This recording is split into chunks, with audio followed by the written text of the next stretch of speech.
अरे नादान, तू क्यों रोता है? क्यों डरता है इस अंधेरे से? तू वो नहीं जो यूं ही दुखों में फंसा है। तू वो है जिसे स्वयं महादेव ने चुनकर आजमाने भेजा है। हाँ, उन्होंने ही तुझे अलग किया, उन्होंने ही तुझे लोगों से तोड़ा, उन्होंने ही तेरे जीवन को आग में डाला, क्योंकि वो जानते थे इस आग से एक अद्वितीय आत्मा निकलेगी। महादेव किसी को बिना कारण नहीं रुलाते। वो जिसे अपना बनाते हैं उसे पहले सबसे कठिन दुख का अमृत पिलाते हैं। तू समझ ले, तेरा दुख तेरी सजा नहीं है, तेरी दीक्षा है। जो अकेलापन तुझे मार रहा है वही तेरे भीतर शिव का द्वार खोल रहा है। दुनिया भागती है सुख की तरफ, पर शिव उन्हीं के पास जाते हैं जो दुख में स्थिर रह पाते हैं। वो तुझसे बोले बिना भी तुझ में बोल रहे हैं। तेरे आंसू, तेरी थकन, तेरी पुकार सब सुन रहे हैं। उन्होंने तुझे इसलिए अलग किया ताकि तू सुन सके वो जो शोर में कोई नहीं सुन सकता। समझ ले, जब सब चला जाए और सिर्फ तू और तेरा दुख बचे तो तू अकेला नहीं होता। वो समय होता है जब महादेव स्वयं तेरे भीतर विराजते हैं। तो अब मत डर, मत भाग, क्योंकि तू वो इंसान है जिसे महादेव ने अपनी परीक्षा के लिए चुना है। जब वो परीक्षा लेते हैं तो गिराने के लिए नहीं, उठाने के लिए लेते हैं। तू जिसे दुख समझ रहा है वो तेरा शिवत्व जगने का समय है। और जिस दिन तू मुस्कुराकर कहेगा हर हर महादेव, उसी दिन तेरे सारे दुख जलकर राख हो जाएंगे। याद रख, शिव के रास्ते पर चलने वाला कभी हारता नहीं, वो बस धीरे धीरे अमर बनता है। तू सोचता है महादेव तुझे कष्ट क्यों देते हैं? क्यों तेरी हर राह कांटों से भरी है? क्यों हर दुआ अधूरी रह जाती है? नादान, ये दंड नहीं, ये दीक्षा है। महादेव जब तुझे परीक्षा में डालते हैं तो वो देखना चाहते हैं कि तू कितना मिट सकता है, क्योंकि जो मिटना सीख जाता है वही शिव को पा जाता है। तू खो रहा है वो बाहरी संसार है, जो तू पा रहा है वो शिव का अंश है। याद रख, शिव किसी को गिराने नहीं, जगाने की प्रक्रिया में रखते हैं। हर परीक्षा एक मौन संवाद है तेरे और तेरे ईश्वर के बीच। जब तू टूटकर गिरता है और फिर भी भीतर से आवाज आती है हर हर महादेव, समझ लेना वो आवाज तेरी नहीं, स्वयं महादेव की है।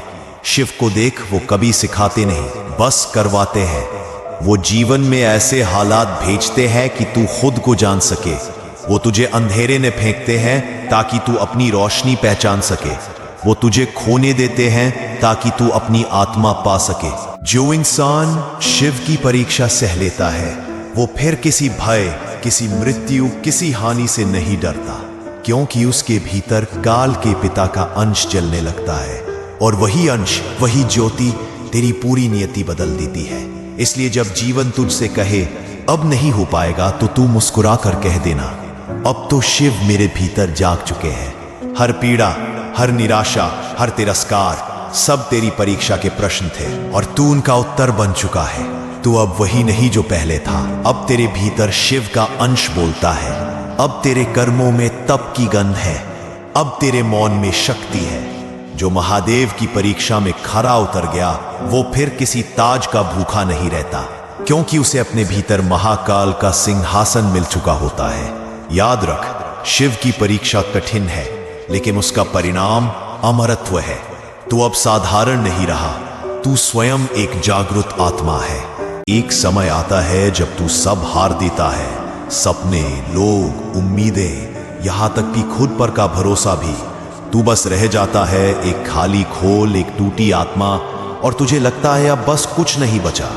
पर यहीं, इसी बिंदु पर महादेव प्रकट होते हैं, क्योंकि जब तू कुछ नहीं रह जाता है तो वही क्षण होता है जब शिव तुझ में सब कुछ बन जाते हैं। वो खालीपन जिसे तू अभिशाप समझता है, दरअसल वही द्वार है जहां शिव प्रवेश करते हैं। महादेव किसी भरे पात्र में नहीं उतरते, वो केवल उसी हृदय में बसते हैं जो पूरी तरह से रिक्त हो चुका हो। समझ ले, जो कुछ तूने खोया वो तुझे शिव के करीब लाने का साधन था। जो रिश्ते छूटे, जो सपने बिखरे, वो सब आवश्यक था ताकि तेरा ध्यान बाहर से हटकर भीतर टिक सके। क्योंकि जब तक तू खुद से भरा है तू शिव को महसूस नहीं कर सकता। शिव उस मौन में बसते हैं जहां मैं का अस्तित्व समाप्त हो जाता है वो जब तुझे सब छीनते हैं तो तेरे भीतर वो जगह बनाते हैं जहां उनकी उपस्थिति टिक सके, और जब वो बस जाते हैं तो तू महसूस करता है अब दर्द भी मधुर है, अब अकेलापन भी शांत है, क्योंकि अब तू और शिव अलग नहीं रहे। अब जो बोलेगा वो तू नहीं, वो स्वयं बोलेगा तेरे माध्यम से। अब जो चलेगा वो तू नहीं, वो स्वयं तेरे भीतर चलेगा। यही तो सच्ची भक्ति है, जहां भक्त मिट जाता है और भगवान जन्म लेता है। तो मत डर जब सब छूट जाए, मत घबरा जब जीवन खाली हो जाए। यही वो समय है जब शिव तुझे अपना बना रहे हैं। तू अब सामान्य नहीं रहा, तू अब एक पात्र है जिसमें स्वयं महाकाल का वास होने वाला है। तू अब बोलेगा तो वाणी में तेज होगा, तू मौन रहेगा तो भी कंपन होगा, क्योंकि अब तेरे भीतर शिव की ध्वनि गूंज रही है। याद रख, खाली होना हार नहीं, शिव का निमंत्रण है। और जिस दिन तू यह समझ जाएगा, उस दिन तू न रोएगा न डरेगा, क्योंकि तुझ में अब तू नहीं, केवल शिव रह जाएगा। जब पूरा संसार तुझे ठुकरा देता है, जब तेरी सच्चाई मजाक बन जाती है, तो समझ लेना यही वो क्षण है जब महादेव तेरे जीवन में उतरते हैं। क्योंकि जब कोई नहीं बचता, तब वही सामने आते हैं जो कभी जाते नहीं। वो तुझे भीड़ से अलग करते हैं ताकि तू खुद को पहचान सके। वो तुझे अकेला नहीं करते, वो तुझे उनके साथ कर देते हैं। महादेव जानते हैं अकेलापन कोई सजा नहीं, वो साधना है। वो तेरे चारों ओर के चेहरों को हटाते हैं ताकि तू अपनी आत्मा का चेहरा देख सके। जब रिश्ते दूर जाते हैं, जब अवसर बंद हो जाता है, तब वो तुझे भीतर की गुफा में ले जाते हैं जहां शिव का निवास है। समझ ले, ये तेरा अंत नहीं, ये तेरी तपस्या का आरंभ है। हर तिरस्कार एक संकेत है कि तू अब साधारण नहीं रहा। महादेव केवल उन्हीं को परखते गए जिनमें अंश होता है। और जब दुनिया तुझे गिरते देखती है, शिव तुझे भीतर से खड़ा कर रहे होते हैं, अडिग, अचल, अजय। याद रख, तेरे खिलाफ खड़े लोग तेरे भाग्य का हिस्सा नहीं, तेरे उदय की पटकथा है। वे जितना तुझे रोकेंगे, तू उतना ही शिव के समीप जाएगा। तो अब डरना छोड़ दे, क्योंकि जो अकेला है वो ही शिव का सच्चा साधक है। जब पूरी दुनिया तेरे विरोध में खड़ी हो, तब तुझे लड़ाई नहीं लड़नी, तुझे बस मौन रहकर महादेव को देखने देना है। वे स्वयं तेरा कवच बनेंगे, तेरी अग्नि बनेंगे, तेरा उत्तर बनेंगे। जब तू गिरेगा, वे तुझे उठाएंगे। जब तू रोएगा, वे तेरी आंखों से अपने अश्रु बहाएंगे। और एक दिन, जिस दिन तू फिर खड़ा होगा, तेरा तेज देखकर वही दुनिया तुझे प्रणाम करेगी, क्योंकि तब सबको समझ आएगा जिससे सबने मुंह मोड़ा था, उसे स्वयं महादेव ने अपना लिया था। प्रभु, मैं देखता हूं सबके जीवन में कुछ न कुछ है। किसी के पास प्रेम है, किसी के पास सम्मान, किसी के पास सुख का संसार, पर मेरे हिस्से में बस खालीपन आया। हर बार जब मैंने किसी चीज के लिए हाथ बढ़ाया, वो मुझसे दूर चली गई। कभी रिश्ता टूटा, कभी भरोसा, कभी सपना। मैं हंसता भी हूं तो भीतर एक सन्नाटा गूंजता है। कभी कभी सोचता हूं, क्या मैं आपके इस संसार में भूल से भेज दिया गया कोई अधूरा प्राणी हूं, या मेरी किस्मत ही सूखी जमीन पर लिखी गई है। मैंने किसी से जलन नहीं की, किसी का बुरा नहीं चाहा, फिर भी जो भी मांगा वो अधूरा ही मिला। क्या मेरी प्रार्थनाएं कमजोर थी, या मेरा भाग्य किसी अधूरी कहानी जैसा है? लोग कहते हैं सबको भगवान देता है, पर जब मैं खुद से पूछता हूं मुझे क्या मिला, तो जवाब में बस आंसू गिरते हैं। कभी कभी लगता है, प्रभु आपने मुझे सुनना छोड़ दिया है, जैसे मेरी आवाज आसमान तक पहुंचती ही नहीं। मैंने तुझे खाली नहीं रखा, मैंने तुझे तैयार किया है। जिन्हें मैंने सब कुछ दिया वो उसी में बद गए, पर तुझे मैंने रिक्त इसलिए किया क्योंकि तुझे भरना था मुझसे। तेरे जीवन का हर खाली कोना मेरी उपस्थिति से भरा जाने वाला है। तू जिसे अभाव समझ रहा है, वही तेरा आमंत्रण है मेरे सानिध्य का। मैंने तुझे इतना खाली इसलिए किया ताकि जब मैं तेरे भीतर उतरूं तो मेरे लिए कोई जगह तंग न पड़े। तू धैर्य रख, तेरा खालीपन ही तेरी सबसे बड़ी कृपा है, क्योंकि जब शिव भरते हैं तो फिर कुछ भी अधूरा नहीं रहता। कभी कभी ना जिंदगी एकदम खामोश हो जाती है, हर ओर बस अंधेरा, हर उम्मीद राख। तू थक जाता है लड़ते लड़ते, उम्मीद करते करते, और एक पल आता है जब तू अंदर से कहता है बस अब मुझसे नहीं होगा। बट वही क्षण, वही टूटा हुआ पल महादेव की सबसे प्रिय भूमि है, क्योंकि जब तू हार मान लेता है तो तू अपने अहंकार से खाली हो जाता है, और तभी महादेव तेरे जीवन का नियंत्रण अपने हाथ में ले लेते हैं। वो हार नहीं, तेरे भीतर के मैं का विसर्जन होता है, और वही क्षण तेरे नए जन्म की शुरुआत होता है। तू सोचता है सब खत्म हो गया, पर शिव कभी किसी का अंत नहीं करते, वो बस दिशा बदलते हैं। जो रास्ता तू छोड़ चुका है वहीं से वो तेरी आत्मा की पुकार सुन लेते हैं। तेरे मौन में, तेरी टूटी सांसों में वो तुझे फिर से गढ़ना शुरू कर देते हैं। वो तुझे तब तक गिराते हैं जब तक तू समझ न ले जीतने वाला तू नहीं, शिव तेरे भीतर है। हर बार जब तू कहता है मैं हार गया, तो वो धीरे से मुस्कुराते हैं और कहते हैं अब चल, अब तू मेरे योग्य हो गया है। क्योंकि जब तक तू अपनी शक्ति पर निर्भर है तू सीमित है, पर जब तू खुद को छोड़ देता है तब शिव की शक्ति तुझ में प्रवाहित होने लगती है। इसलिए जब तुझे लगे सब खत्म हो गया, तू बस एक बार आंखें बंद करके कह दे महादेव अब सब तुम्हारे हवाले, और देखना उसी पल से तेरे जीवन की दिशा बदल जाएगी। क्योंकि शिव वही प्रकट होते हैं जहां मनुष्य टूटकर समर्पित होता है। तू जिसे अंत समझ रहा है वो बस शिव का पुनर्जन्म आदेश है। अब तुझे उसी राख से उठना है जहां तू गिरा था। तू अब हारने वाला नहीं, तू अब उस ऊर्जा का पात्र है जिसने काल को भी नचा दिया। याद रख, महादेव का मौन भी योजना है और तेरी हार भी उनका सृजन है। तू खत्म नहीं हुआ, तू बस अब शुरू हुआ है। कभी कभी लगता है अब आप भी साथ नहीं है। पहले हर संकट में कोई अदृश्य शक्ति मुझे थाम लेती थी, पर अब बस मौन है, अंधेरा है और मैं हूं अकेला। पहले लगता था कि जो भी हो आप मेरे साथ हैं, पर अब लगता है शायद आप भी थक गए मुझसे। मेरी प्रार्थनाएं अब जवाब नहीं देती, मेरे आंसू अब आसमान तक नहीं पहुंचते।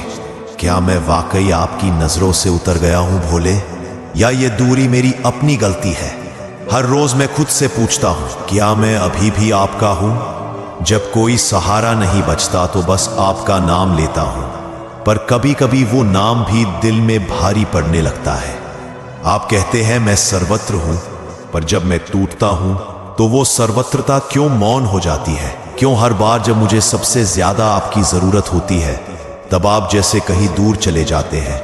क्या ये भी कोई परीक्षा है प्रभु, या बस मेरी सजा? मैं तुझसे दूर नहीं गया, तू बस अपने आंसुओं में खुद को इतना डुबो बैठा कि मेरा प्रकाश देख नहीं पा रहा। मैं मौन नहीं हूं, मैं तेरे भीतर प्रतीक्षा कर रहा हूं। जिसे तू अनुपस्थिति समझ रहा है वो मेरी सबसे गहरी उपस्थिति है।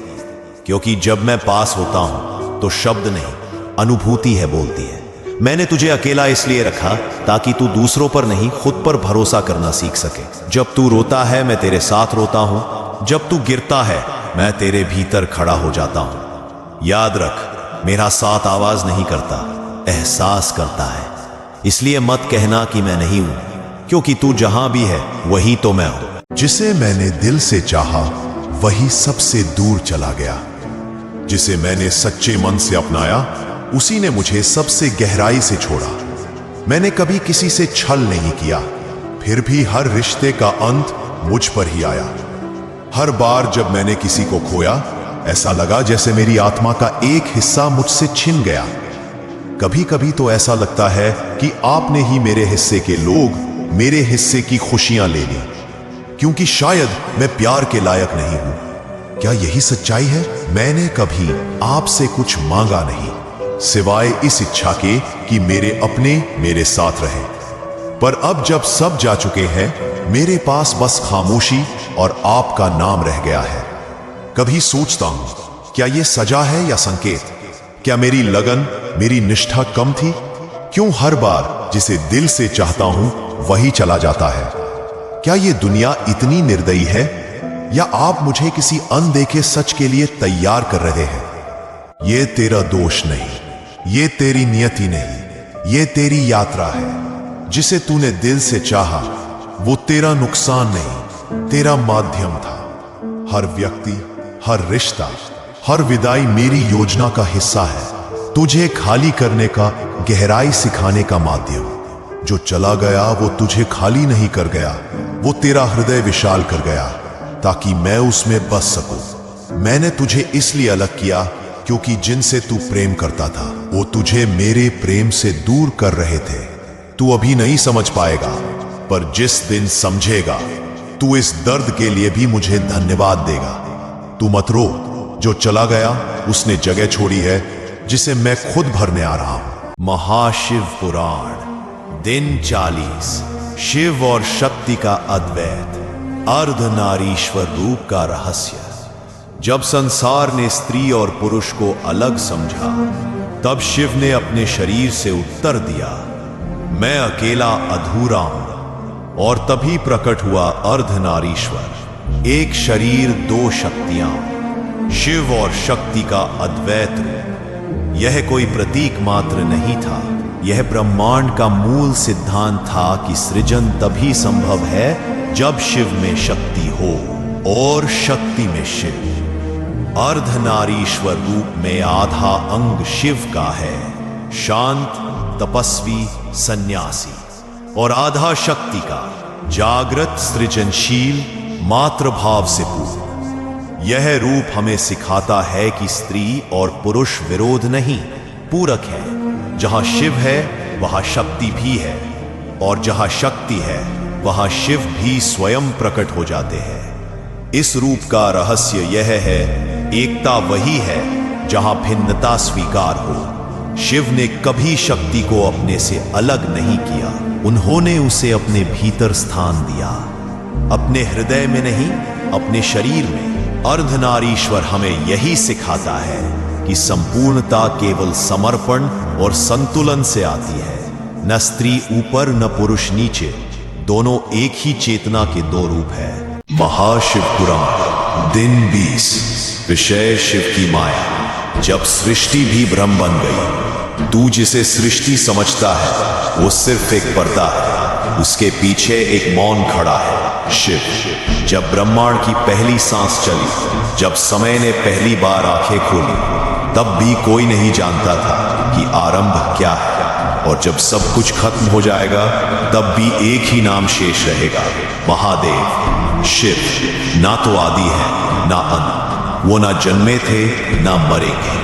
वो सृष्टि में है ना सृष्टि से बाहर। वो स्वयं माया है और स्वयं ही माया से परे।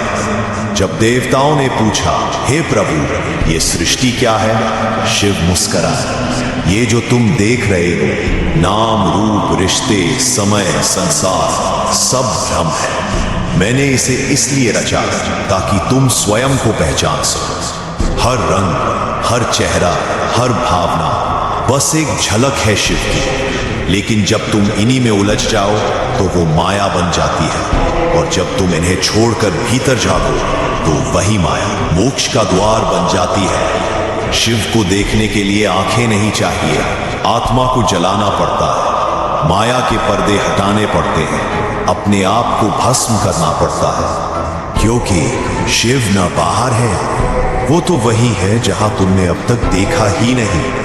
वो मौन में है, शून्य में है, प्रेम में है, त्याग में है। और जब तुम अपनी पहचान मिटा दो तब वो प्रकट होते हैं। शिव माया है और माया से मुक्त भी, वो प्रश्न भी है और वही उत्तर भी। वो सृष्टि का नाटक है और परे उस मंच के भी। अब तुम तय करो, देखना है या जानना है। महाशिव पुराण दिन 18। शिव और भस्म, जब राख भी बन गई आराधना का प्रतीक। क्या तुमने कभी सोचा है कौन सा देवता है जो श्मशान की राख से अपना शरीर सजाता है? जहां से जीवन का अंत होता है, वहां से वो अपनी उपासना की शुरुआत करता है। वही है महादेव, भोलेनाथ। जहां संसार भस्म को अपवित्र मानता है, वहीं शिव उसी भस्म को अपने मस्तक, वक्षस्थल और शरीर पर धारण करते हैं। क्यों? क्योंकि यह भस्म नहीं, एक गहरी चेतना है। यह प्रतीक है त्याग का, वैराग्य का, मृत्यु के पार जाने की परिपक्वता का। भस्म कहती है सब कुछ जलकर राख हो जाएगा, तेरा अभिमान, तेरा सौंदर्य, तेरी संपत्ति, शेष रहेगा केवल सत्य, और वही है शिव। शिव जब भस्म लगाते हैं तो वे हमें यह स्मरण कराते हैं कि यह शरीर नश्वर है, आत्मा शाश्वत है। जिसने इस सत्य को जान लिया वही मुक्त है। यह राख उस अहंकार, मोह और विकारों की समाधि है जो जीवन की अग्नि में जलकर ही शिवत्व प्राप्त करता है। शिव हमें सिखाते हैं अपने भीतर के झूठ को भस्म कर दो, अहम को त्याग दो और सच्ची भक्ति से जुड़ जाओ। जब तुम शिव को अपने भीतर महसूस कर लेते हो तो समझो कि तुमने पूरे ब्रह्मांड की यात्रा कर ली। वो नहीं जो मंदिर के बाहर ढूंढते हो, असली शिव तो तुम्हारे हृदय के भीतर जागृत हो जाता है। जिसे तुम दिल से चाहते हो वह बाहर नहीं, भीतर के मंदिर में विराजमान होता है। जब ये अनुभूति होती है तब भ्रम का माया तुम्हारे मन से हट जाती है। अंदर शिव को जागृत कर लेना मतलब अपनी भक्ति को सच्चाई में बदल देना है। तुम्हारे भीतर एक नई राह खुलती है, अंधकार से प्रकाश की ओर, उलझनों से सुकून की ओर। वह मार्ग जो कभी दिखाई नहीं देता था, अब तुम्हारे मन के नेत्र खुलते ही साफ नजर आने लगता है। शिव की भक्ति केवल पूजा या मंत्रों का जाप नहीं, बल्कि अपने मन को शुद्ध कर अपनी अंतरात्मा को सुनना है। जब शिव तुम्हारे अंदर जागता है तो तुम खुद में एक नई शक्ति और आत्मविश्वास पाते हो जो जीवन की हर चुनौती को पार कर सकती है। इसलिए अब मंदिरों की दीवारों के बाहर मत देखो, शिव को अपने भीतर खोजो, अपनी भक्ति को जगाओ, अपने अंदर की अनंत ऊर्जा को पहचानो। शिव तुम्हारे अंदर पूरी तरह से जागृत हो जाता है तो तुम्हारा जीवन खुद ही सही दिशा की ओर बढ़ जाता है। यही असली भक्ति है, जब भगवान तुम्हारे साथ चलते हैं और तुम उनके बिना कहीं नहीं। तो उठो, जागो और अपने भीतर के शिव को महसूस करो, क्योंकि शिव वही है जो तुम्हारे दिल की सबसे गहरी पुकार सुनता है। महाशिव पुराण दिन 26। शिव का अशुभ वेश। जो विकृति में भी दिव्यता देखे वही शिव है, जिसे संसार अशुभ कहकर दूर भागता है। जिसे देखते लोग डरते हैं, घृणा करते हैं, नजरें फेर लेते हैं, उसी रूप में विराजते हैं भगवान शिव। भस्म से सना हुआ शरीर, गले में सांप, श्मशान में निवास, जटाओं में गंगा, त्रिनेत्र से ज्वालाएं, रुद्राक्षों की माला और एक भयावह तांडव। क्या यह किसी देवता का स्वरूप है या कोई विक्षिप्त योगी? लेकिन यही छिपा है सबसे बड़ा रहस्य। शिव हर उस चीज को अपनाते हैं जिसे संसार त्याग देता है। वो श्मशान को भी पवित्र बना देते हैं, वो विकृति में भी दिव्यता खोज लेते हैं। जहां लोग सुंदरता में ईश्वर खोजते हैं, वहां शिव कुरूपता में परम सत्य को ढूंढते हैं। वो हमें सिखाते हैं कि सच्चा योगी वही है जो देखने की दृष्टि को बदल दे, जो अशुभ को शुभ में बदल दे। वो भूतों के अधिपति है, भूतनाथ, लेकिन साथ ही है आदिदेव। वो अघोरी है पर सबसे करुणामय। वो भयंकर दिखते हैं लेकिन भीतर से सबसे कोमल, क्योंकि शिव केवल रूप नहीं है, वो दृष्टिकोण है जो संसार की सीमित सोच से परे है। शिव का ये विकट वेश हमें यही सिखाता है कि ईश्वर को केवल मंदिरों, फूलों या सौंदर्य में मत खोजो। उस अघोरी, उस भस्मधारी, उस तांडव में भी परम सत्य छिपा बैठा है। शिव वही है जो अधूरे में भी पूर्णता देखे, जो टूटी चीजों में भी सौंदर्य देखे और जो संसार के द्वारा ठुकराई हर आत्मा को भी अपने हृदय में जगह दे सके। वही शिवत्व है, वही सच्चा योग है, वही मुक्ति की दृष्टि है। महाशिव पुराण दिन 14। शिव पार्वती विवाह। जीवन के दो तत्वों का योग। जब शिव और शक्ति मिलते हैं तो केवल एक विवाह नहीं होता, एक ब्रह्मांड पुनः संतुलित होता है। सैकड़ों वर्षों की तपस्या, कई जन्मों का प्रेम, अनगिनत परीक्षाओं के बाद वो दिन आया जब स्वयं शिव और पार्वती का मिलन होने जा रहा था। ये कोई सामान्य विवाह नहीं था, ये दो विपरीत शक्तियों का एक होना था। शिव विरक्त, वैरागी, साधु, पार्वती सौंदर्य, करुणा और संकल्प का स्वरूप। देवताओं से लेकर गंधर्वों तक, ऋषियों से लेकर ब्रह्मा विष्णु तक, हर कोई इस दिव्य विवाह को देखने उमड़ पड़ा। शिव बारात लेकर चले, पर कैसी बारात? भूत, प्रेत, पिशाच, नाग, गण, रुद्रगणों की टोली। अजीब दृश्य था, पर पार्वती का मन डगमगाया नहीं, क्योंकि वो जानती थी शिव केवल बाहर से अघोरी हैं, भीतर से पूर्ण ब्रह्म है। हिमालय ने अपनी पुत्री को विदा किया और जैसे ही 7 फेरे पूरे हुए, शिव और शक्ति एक हो गए। अब शिव अर्धनारीश्वर है, आधा चेतन, आधा ऊर्जा। जहां शिव है वहीं शक्ति है, और जहां शक्ति है वहां शिव का वास है।